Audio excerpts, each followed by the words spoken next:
이 회사 2분기 매출이 1년 전보다 50% 늘었습니다. 영업손익은 적자에서 흑자로 뒤집혔고요.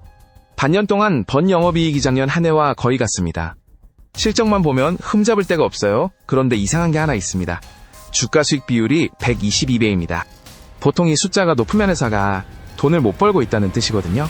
이 회사는 반대인데도 122배예요. 이렇게 잘했는데 왜 이렇게 비쌀까요? AMD 이야기입니다. 주가를 맞추려는 영상은 아니고요. 볼 것은 세 가지예요. 무엇을 파는 회사인지, 무엇이 이 실적을 만들었는지, 122배라는 숫자를 어떻게 읽어야 하는지, 셋을 보고 나면 실적과 주가가 왜 따로 놀 수 있는지 보이실 거예요. 먼저 무엇을 파는 회사인지부터입니다. AMD는 컴퓨터의 두뇌에 해당하는 칩을 만듭니다. 크게 두 갈래예요. 명령을 하나씩 처리하는 중앙 처리 장치, 그러니까 CPU가 하나고요. 여러 계산을 한꺼번에 처리하는 그래픽 처리장 GPU가 다른 하나입니다. 올해 이 회사를 먹여 살린 건개인용 컴퓨터와 게임기에 들어가는 칩이었어요. 지금 판을 바꾸는 건 데이터 센터입니다. 인공지능 모델을 학습시키고 돌리는 데는 GPU가 대량으로 들어가요. 그 자리에서 엔비디아가 압도적인데 AMD가 두 번째 자리를 놓고 붙고 있습니다. 데이터 센터용 GPU는 인스팅트라는 이름으로 팝니다. 짚을 게 하나 있어요. 엔비디아와 달리 이 회사는 CPU도 함께 팝니다. 데이터 센터에는 GPU만 들어가는 게 아니라 그걸 관리하는 CPU도 같이 들어가거든요. 둘을 다 파는 회사는 많지 않습니다. 데이터 센터용 칩은 개인용보다 훨씬 비싸게 팔려요. 같은 개수를 팔아도 무엇을 파느냐에 따라 남는 돈이 달라집니다. 이 문장이 오늘 숫자의 열쇠입니다. 얼마나 늘었는지 보겠습니다. 2026년 2분기는 6월 27일에 끝났어요. 그 석 달 매출이 115억 3,600만 달러입니다. 감이 잘 안 오시죠? 우리 돈으로 약 16조 원이에요. 작년 같은 분기와 견줘볼까요? 그때는 76억 8,500만 달러였습니다. 50%가 늘었어요. 손익은 더 크게 움직였습니다.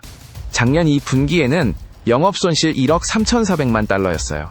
이번 분기는 영업이익 19억 9천만 달러입니다. 적자에서 흑자로 넘어온 정도가 아니라 규모가 아예 달라졌어요. 순이익은 22억 9,700만 달러였고요. 반년으로 넓히면 더 분명해집니다. 상반기 영업이익이 34억 6,600만 달러인데 작년 한 해 영업이익이 36억 9,400만 달러였습니다. 반년 만에 작년 전체를 거의 따라잡은 겁니다. 연간으로 늘어놓아도 방향은 같아요. 2024년 매출 257억 8,500만 달러, 2025년 346억 3,900만 달러, 최근 12개월은 413억 달러입니다. 무엇이 이 실적을 만들었을까요? 매출 총 이익률을 보면 답이 나옵니다. 작년 2분기에는 39.8%였어요.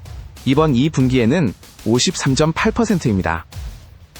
무슨 뜻이냐면요. 14%포인트가 올라간 겁니다. 물건을 더 많이 판 것보다 이 변화가 더 큽니다. 앞에서 말한 그 이유예요. 데이터 센터용 칩 비중이 늘면서 같은 매출이 남기는 돈이 커진 겁니다. 연구개발에도 크게 쓰고 있어요. 2분기 한 분기에만 25억 2,800만 달러를 썼습니다. 같은 분기 매출의 22%예요. 칩 회사는 연구개발을 줄이면 다음 세대에서 밀립니다. 그래서 이 비용을 쉽게 못 줄여요. 한 가지 더 있습니다. 직원에게 주식으로 준 보상이 분기에만 5억 300만 달러였어요. 현금이 나가지는 않지만 주식수가 늘어나는 비용이에요. 주식이 늘면 한 주가 가진 목숨 그만큼 줄어듭니다. 처음 질문으로 돌아갈게요. 8월 26일 종가 기준으로 주가는 480.93달러였습니다. 시가총액은 7,851억 달러, 우리 돈으로 약 1,086조 원이고요. 그 배수는 얼마일까요? 주가수익 비율 122.31배입니다. 이 비율이 무엇을 나눈 값인지부터 짚을게요.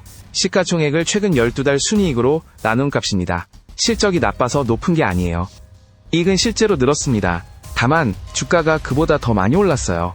52주 사이 움직임을 보면 149.22달러에서 584.73달러까지 갔습니다. 저점에서 고점까지는 배 가까이 움직인 거예요. 짚고 갈 게 하나 더 있어요.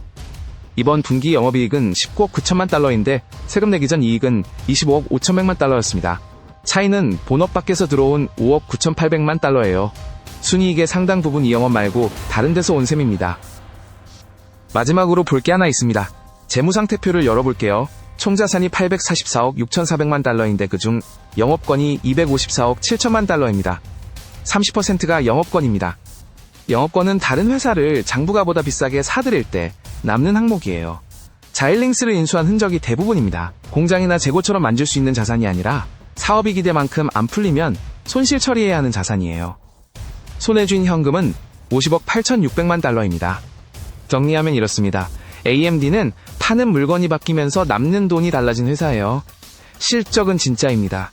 다만 주가가 그 실적보다 앞서갔고 그게 122배라는 숫자로 남아있어요. 배수가 높다는 게 곧 나쁘다는 뜻은 아닙니다.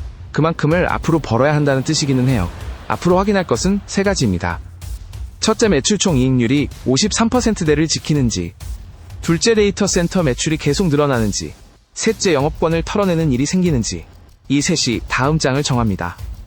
여기까지 보셨다면 좋아요 한번 부탁드립니다. 다음 편에서 뵙겠습니다.